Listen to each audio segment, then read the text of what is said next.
next up, we're going to talk about chorus frogs. This is a chorus frog. It's a little bit different.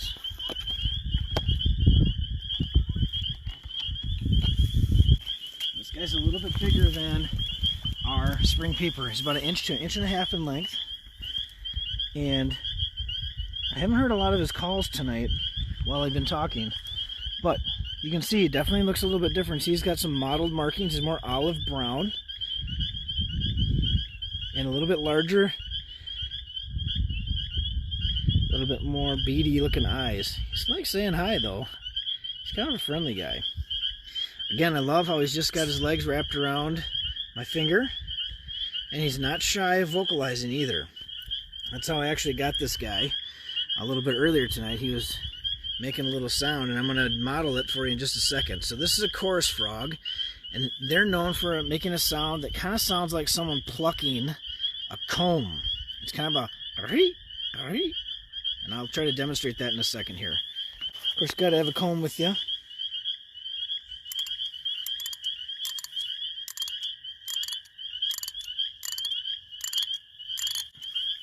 And that ree call that he makes is a sound that's a little bit different than the spring peeper. Now, one of the things that I think is really exciting about frogs in general is that you can see his eye. He's got a little layer of skin that covers it, and that's called a nictitating membrane.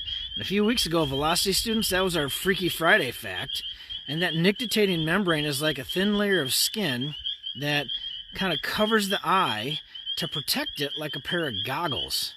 So that nictitating membrane is really pretty cool. A lot of species of creatures have them besides amphibians, but this is a really good example of those.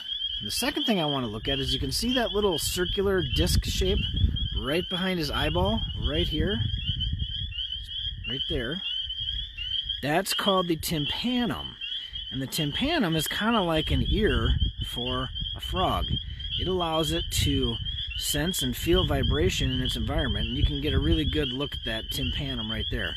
All frogs have them, and they're designed to help them sense and feel vibration and hear. And obviously being able to vocalize and call and attract a mate is important. Now what we're going to do is take a look at the underside of this frog. Kind of interesting that his underbelly, don't worry, we're not embarrassing him with anything here, but our underbelly is very, very light colored. And if you can imagine, if this frog is in the water and a fish is looking up at it from underneath, at the surface, it sees light and it doesn't see the frog. And you can see how streamlined his body is and how flat he is. Again, this is our chorus frog. An interesting fact about our chorus frog is that its tadpole phase of its life cycle is about 90 days. So the frog will reproduce, lay its eggs, and after about 14 days, mini tadpoles appear.